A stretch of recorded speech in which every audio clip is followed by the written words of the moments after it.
Okay, we're going to be talking about the integumentary system, or the skin.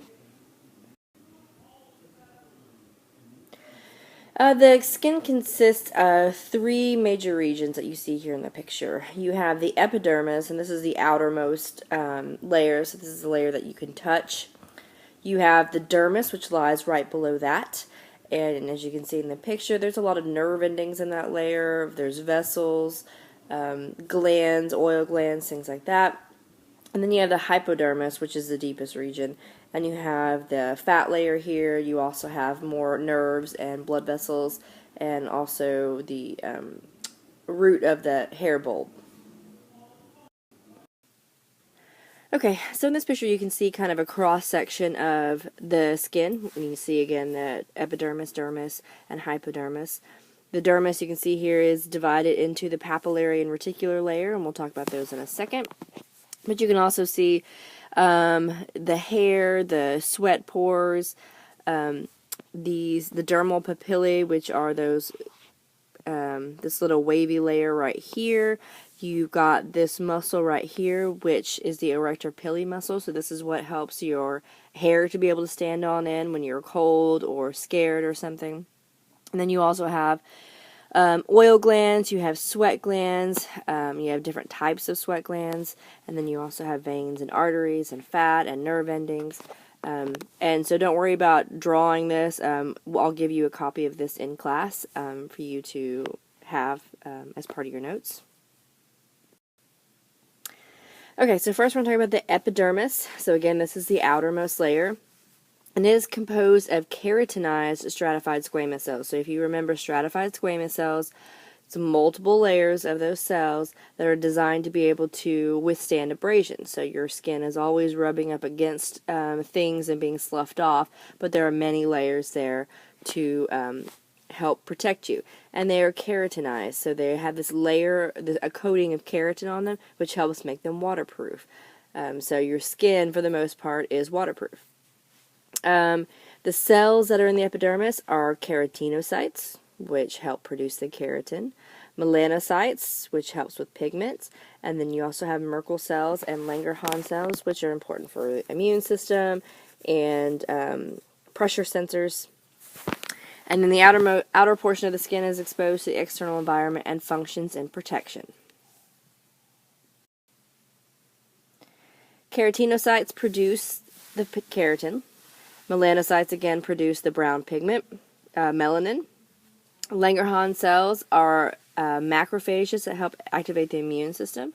So obviously they're on the surface of your skin. You encounter a lot of bacteria and germs, and so you want a layer of defense sitting right there, standing guard in case anything tries to get into your body. And then again, Merkel cells function as touch receptors in association with sensory nerve endings. So this is what kind of helps you be able to feel touch and pressure on your skin. So there are several layers to the epidermis. The very base layer is what we call the stratum basale, and you'll see it right here. So right below it is the dermis, so this is the deepest layer of the epidermis. It consists of a single row of the youngest keratinocytes. So those again are the cells that are making the keratin, and this is where the division of those cells is happening. And then you can see as we move up towards the outer portion of the skin, those cells go from being very rounded and new to getting flatter and flatter and flatter.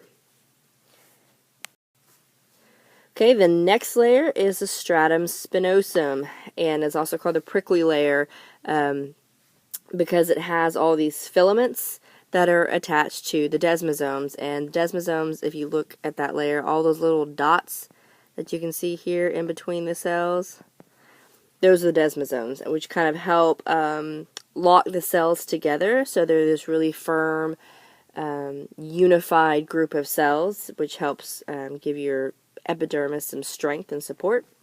And then you also have melanin granules and Langerhans cells, so pigment, the brown pigment, and the Langerhans cells, which again are the immune cells, and there's a lot of them in this layer.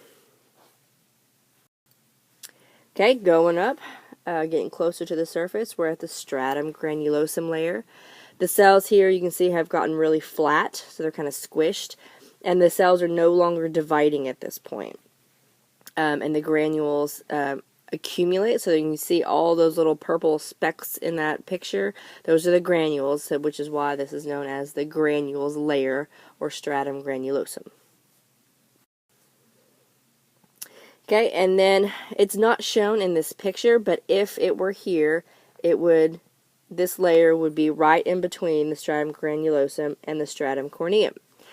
It is what is called the stratum lucidum, or the clear layer. So it's another layer of cells, and it's flat, deadened, keratinized cells, and you only find this in thick skin. So you find it on like the soles of your feet, where that skin is very thick and tough.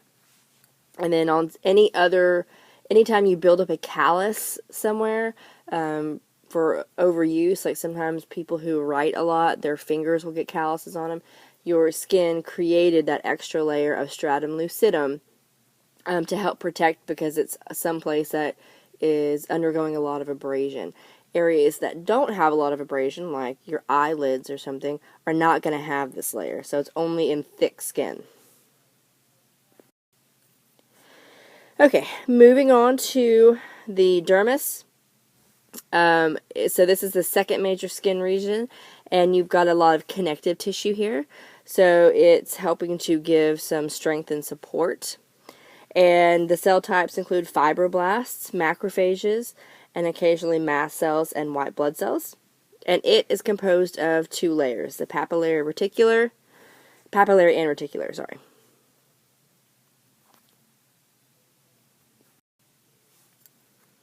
Okay, the papillary layer has the areolar connective tissue, which, if you remember, has a lot of those collagen and elastic fibers.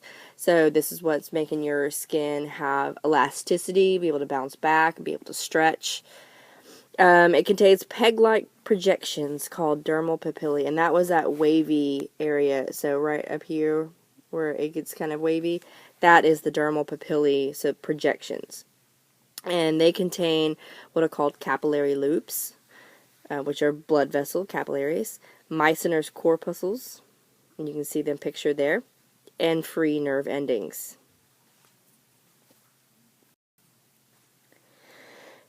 The reticular layer is below the papillary layer and accounts for approximately 80% of the thickness of your skin. You've got a lot of collagen fibers here, so again adding strength and resiliency to your skin. And elastic fibers providing more stretch and recoil properties.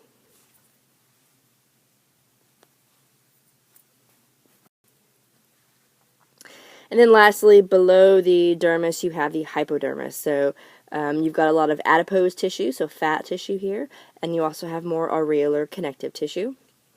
And you also do have some blood vessels, and you can see the bottom of the hair follicle is in this layer as well.